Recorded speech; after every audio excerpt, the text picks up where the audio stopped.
अच्छा अंजर भाई, ये सवाल लामाला आपसे पहले भी कई बार पूछा गया होगा कि आप देखने में तो कहीं से भी पतले नहीं लगते, तो मेरी पतलू कहाँ से आ गया? अंसर से पतलू कैसे बन गए आप? क्योंकि ये पूरे दुनिया में एक ही नाम है, अच्छा, मिस्टर पतलू। ठीक है, इसलिए मैंने चूज किया, ये यूनिक नाम है।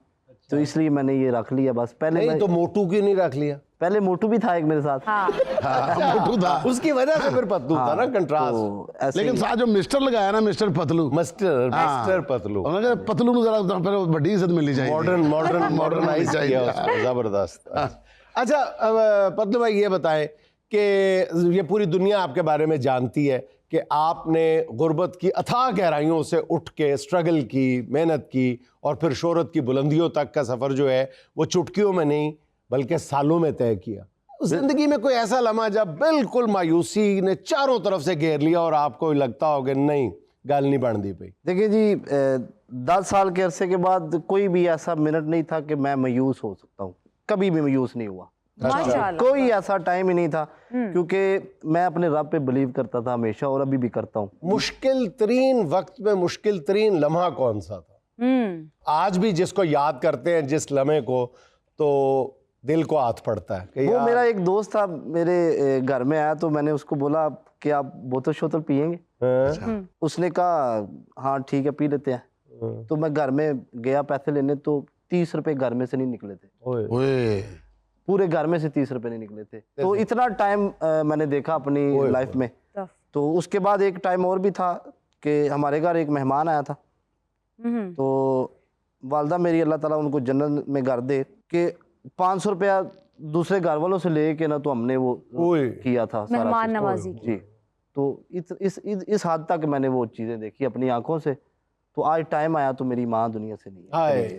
अच्छा, मुझे मतलब बहुत इस बारे में सब जानते हैं कि आपका अपनी माँ के साथ एक बहुत गहरा बॉन्ड था, बहुत गहरा ताल्लुक था। सबका ही होता है, लेकिन बाज़ लोगों का एक्स्ट्रा ऑर्डिनरी होता है। तो माँ के जाने के बाद किस लम्हे माँ बहुत ज़्यादा याद आती है, जब आप फूट के रो पड़ते हैं? बिल्कुल ऐसे ही है। जब पाकिस्तान में जब होता है बंदा फैमिली के साथ, तो उस तरह फील नहीं होता। परदेश में जब बंदा होता है ना, तो उसको कोई भी बात करता है तो वो रोने के ऊपर ही आया होता है, समझ लो। तो इसलिए माँ तो मुझे कोई ऐसा लम्हा नहीं है जब याद नहीं आती। तो ये शोहरत की वजह भी मेरी माँ की दुआएं हैं। अच्छा, जब आपने शोहरत के जीने चढ़ने शुरू कर दिए थे तो कुछ बातों पे माँ ने एतराज़ तो किया होगा कि पतलू ना पुत्र। मेरी माँ ऐसी थी, मैं गलत करता था सही करता था, मेरी माँ यही कहती थी मेरा पुत्र ठीक है, मेरा पुत्र ठीक है। क्या बात वैसे हर माँ ही कहती है कि मेरा पुत्र ठीक है। लेकिन मैंने लाइफ में माँ के सामने या माँ के पीछे अपने ख़ानदान में कभी भी कोई ऐसा काम नहीं किया था कि जिस वजह से उनको झुकना पड़े किसी के सामने। असल बात ये ब्यूटी। अच्छा, एक बात आपसे पूछना चाहूँगा, वो दो तरह से पूछी जा सकती है। एक तो ये कि अगर मैं स्ट्रेट फॉरवर्ड पूछूं तो वो ये है कि आपके बारे में कहा जाता है कि आप बड़े तकबरे हुए हैं, आप में तकबर बहुत ज़्यादा है। और अगर मैं नर्म लफ्ज़ों में पूछूं तो फिर मैं ये कह सकता हूँ, पूछ सकता हूँ कि आपसे कि यार आप में आजिज़ी नाम की कोई चीज़ नहीं है। देखें, ना तो मेरी ज़िंदगी अपनी है, ना तो मेरे सांस अपने हैं, ना तो मेरी ये शोहरत अपनी है, ना मेरा ये पैसा अपना है। ये किसने दिया? रब ने। जब इससे ये सारा कुछ उस मालिक का है तो मेरे में ना तो आकड़ आ सकती है ना गुरूर आ सकता है। ये जो लोग ये चीज़ें करते हैं, ये जो लोग कहते हैं कि भाई इसमें आकड़ है, सम टाइम ऐसे लोग होते हैं जिनको उस तरह पेश आना पड़ता है। ठीक है, मुआशरा ही ऐसा है। तो जो इस चीज़ को नहीं समझते उनके लिए मैं हम्बल हूँ, उनके लिए एक सादा सुनता हम जिनको आसानी से दस्तयाब नहीं होते उनके लिए तकब्बर हो जाता है। अंगूर खटे निकले। अच्छा मिस्टर पतलू, आप मुझे ये बताएं कि आपकी लड़कियां बहुत फैंस हैं, तो आपको कैसा फील होता है? और कभी किसी फैन की तरफ से कोई ऐसा वाकया पेश आया हो जिसने आपको हैरत में मुब्तला कर दिया हो कि भाई इतनी बड़ी फैन है मेरी? कोई ऐसी लड़की नहीं है जिसने मुझे हैरत में मुब्तला ना किया हो। ये हैरत आपने किस चीज का नाम रखा हुआ है? हैरत यही है, जो लड़की टिकटॉक लाइव के ऊपर मेरे साथ मैच खेलती है, ठीक है, हर एक लड़की को प्यार हो जाता है। जी, हम आपसे प्यार करते हैं, लेकिन नेवर एवर, मैं किसी से प्यार नहीं करता। अच्छा सच सच बताएं कि आपको ये दिल से पता होता है ना कि ये जो कह रही है मुझे आपसे प्यार हो गया, आप समझते हैं ना कि वो आपसे नहीं आपकी गाड़ियों से प्यार है? बिल्कुल ऐसे ही है, मुझे बंदों का भी पता चल जाता है, औरतों का भी पता चल जाता है। अच्छा ये बताएं मधु, अहमदपुर शर्किया से सफर आपका शुरू हुआ बिल्कुल। और सियालकोट पहुंचे, सियालकोट में आपने मजदूरी की बिल्कुल। और फिर आप दुबई की चौड़ी चौड़ी बड़ी बड़ी शाहराहों पर, बल्कि दुबई में जाके भी मेहनत की आपने, और फिर आपने पहला कदम रखा शोहरत की सीढ़ी पे।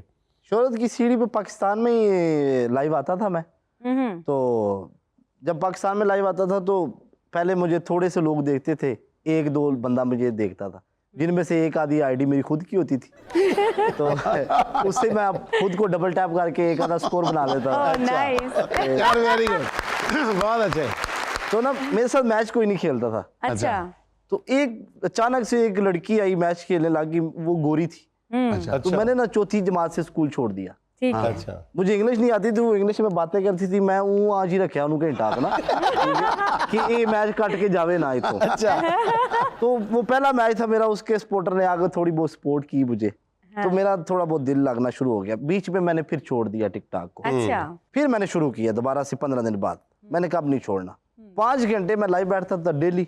बंदे मुझे कितने देखते थे, 3 या 4, लेकिन कंटिन्यू मैंने बैठना होता था। बड़ी बात है। ठीक है। वो फिर ऐसा टर्न आया लाइफ में, तो 1 से 2 हुए, 3, 4, 500, 600, फिर ऐसे 1,21,000 तक बंदे मेरी लाइफ के ऊपर बैठते। अच्छा तो जब मैं नॉर्मल लाइफ चलाता था तो 40-60 हज़ार बंदा नॉर्मल बैठता था मेरे पास, लाइव देखता था बैठ के।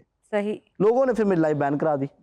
अच्छा हाँ क्यों? ये भी हुआ आपके साथ? लोगों ने मेरी लाइव बैन करा दी कि ये पाकिस्तान में है, पाकिस्तान में लो नहीं है टिकटॉक पे लाइव बैठना। उसके बाद ये थोड़ा सा मुश्किल टाइम पे शुरू हुआ। उसके बाद मैं दुबई चला गया। उसके बाद फिर मेरी लाइफ अगेन बैन होने लग गई। ठीक है। लोगों ने ये देखा कि यार ये बंदा तो हमारे से ऊपर चला गया। वो बंदे जो पुराने थे उनके पास 7,000 8,000 बंदा बैठा है, मेरे पास 70-80 हज़ार बंदा बैठ के देख रहा है। गुड। ठीक है।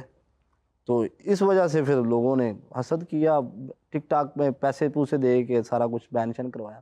फिर आपने क्या उसका हल क्या निकाला? हाल यही निकाला, उनके मुंह के ऊपर तमाचा मैंने यही ठोका है कि मैंने अपनी लाइव जो स्टार्ट की उसके बाद ना मैंने अपना नाम यूज किया, ना मैंने अपनी पिक्चर यूज की, ना मैंने उस आईडी के ऊपर अपनी कोई वीडियो डाली। 5 लाख फॉलोवर है उस पे बगैर वीडियो के। अच्छा। और लाइव बैठता हूँ बगैर कैमरे के, फिर भी 30,000 बंदा बैठ के मुझे देख सुन रहा है। अच्छा नहीं आपने अपनी एक फिर ऐप भी तो इंट्रोड्यूस करवाई थी ना? जी जी, मेट एप्लीकेशन है, अभी लॉन्च हुई है पाकिस्तान में भी, इंटरनेशनल लेवल पे भी। अभी दुबई ने साढ़े वीजे नहीं देते, वरना असी भी उत्थे जाना सी। टिकटॉक से बैन। अच्छा ये बताएं कि जाहिर है ये बहुत तेजी से जवाब देने होते हैं, आपके पास फ्रैक्शन ऑफ सेकंड का टाइम होता है जवाब देने के लिए। बाज़ जुमले ऐसे निकल गए हों मुंह से, कोई हरकत ऐसी सरजद हो गई हो कि बाद में आपने सोचा हो कि नहीं यार मैंने यह नहीं कहना चाहिए था, गलती हो गई? बिल्कुल ऐसे ही है जी। 1-2 चीजें ऐसी है जो मुझे नहीं कहनी चाहिए थी। Like? अब सोचता हूँ कि जिन लोगों के लिए मैंने यूज किए बिल्कुल ठीक किया। यार जब आप बैठते थे 5-6 घंटे, उस सबर ने आपको क्लिक किया या आपको क्लिक करने वाला कौन सा लम्हा था? ऐसी कौन सी चीज थी जिससे आप एकदम वायरल हुए थे? यानी कंटेंट था या सबर था? सबर भी कह लें, बंदा कहता मेरा सबर ही पैना ਤੁਹਾਡੇ से। सबर ही पहना है। Yes. पिछले 10 साल से कैमरे के ऊपर बैठ रहा हूँ सामने। कैमरा भी कहता इन्हों मनना पैना है, इन्हों मुर्शद मान लवी, जान ही नहीं चढ़ ये जान ही नहीं चढ़ रहा, इन्हों कहाँ वायरल करिए। इंग्लिश नहीं आती थी ना, तो इंग्लिश बोलता था ऐसे ही ऊँ जी है ना। तो ये शहबाज शरीफ वाला एहतजाज है जी। तो ये ना इसलिए वो थोड़ी सी अंग्रेजी भी होनी चाहिए ना फिर, कि उनके साथ कैसे बोली जाती थी। वो ना मेरे साथ पूछती थी किधर से हो। अच्छा है ना। तो मैंने कही आई फ्रॉम लंदन, टोरंटो, मैनचेस्टर, वही उसको वो मुल्क बताना कि ये प्रेस हो जाए मुझसे। अभी भी नहीं आती ना। तो कुछ लफ्ज ऐसे होते थे कि मैंने कहना था कि आप मुझे पनिशमेंट दे, मैं आपको देता हूँ। तो उसको ये इस तरह कहता था, you give me I give me. Gimme कर, मैं तेनू गिमी कर देना। बहुत अच्छा है। आपस लैन देन कर लेने ये फिर गल्लां हम अभी भी चलती है, अभी भी कोर्स आती है। बिल्कुल सही। वो एक मेरा मास्टर सी, ਉਹਦੇ ਕੋਲੋਂ मैं इंग्लिश सीखने लगा गया, 5,000 रुपये ਉਹਨੂੰ ਦਿੱਤਾ। ਉਹਨੇ ਵਰਕੇ ਦੇ ਉੱਤੇ ਲਾ ਦਿੱਤਾ ਲਿਖ ਕੇ। अच्छा ਉਹ ਫਿਰ ਲਾਈਵ ਦੇ ਉੱਤੇ ਪਰਲੇ ਪਾਸੇ ਰੱਖ ਕੇ ਬਹਿ ਜੇ ਵੀ ਦੱਸ। अच्छा वो उन्होंने मैं पनिशमेंट जो सवाल पूछना भी आपने नाश्ता किया हाँ तो उन्हें कहा जरा पिछली गल उत्थे तू डेढ़ लाना है की लाना डेढ़ लाना मैं क्या मैं उन्हें पूछता यू डिड मी मिस मी तुमने मुझे ब्यूटीफुल यार। कल तुमने मुझे मिस किया था या नहीं किया हाँ, did you? हाँ, वो आगे व्हाट इज दिस मैं क्या this is problem this is problem ये चीजें फिर डेली फिर देखते थे बात अलग अच्छा अच्छा, मतलब थोड़ा सा सोशल मीडिया से हटते हैं। Ahmadpur, Sharqia, Sialkot, Dubai, social media से हट के जो आपने काम किए या आपको काम करने पड़े पेट भरने के लिए, वो क्या क्या थे? वो लोगों के लिए बड़ी सोर्स ऑफ इंस्पिरेशन है और आप बड़े फख्र के साथ वो बताते हैं। जी सबसे पहले मैंने सर्जिकल का काम किया था अच्छा सियालकोट में। सियालकोट में। तो इनमें से वो मेरा भाई एक बैठा हुआ है तो ये भी काम करते थे सर्जिकल का, इनका काम था। तो जब मैंने थोड़ा लैदा हुआ क्रिकेट खेलने के लिए, इन्होंने मुझे छूट दी भी कि आप खेलें भाई, है ना। तो उस वक्त में मैंने, मेरी एक आदत है, मैंने आज तक किसी से 1 रुपया नहीं मांगा। अगर 10 रुपये नहीं होते थे ना तो मैं पैदल जाता था। Very good. उसके बाद फिर मैंने रिक्शा चांद गाड़ी चलाई कि चलो 100 रुपया आ जाएगा दिन का, तो अपने पास रखेंगे। रिक्शा चलाते चलाते भी कभी आप लाइव बैठे हैं? नहीं लाइव वाला तो सिस्टम ही नहीं थी ना उदो सिस्टम ही नहीं। वो तो रिक्शा भी थोड़ा दूसरा चांद गाड़ी वाला सी मोबाइल 3310 उदो कहते लाइव किथे होना कादे ते होना उस टाइम। अच्छा उदो फिर रिक्शा चलाई दा सी जे कोई कुड़ियां चार बाद लभ जणियां सवारियां मुंडियां ला छड़ना। नहीं तो लड़कों को क्या क्या के उतारते थे? भाईजान रिक्शा खराब होने वाला है, खराब होने वाला है, रिक्शा खराब होने वाला है। आप बैठ के पेट्रोल खत्म हो रहा है, 1-2 मिसिंग हो गई है, आप उतर जाइए।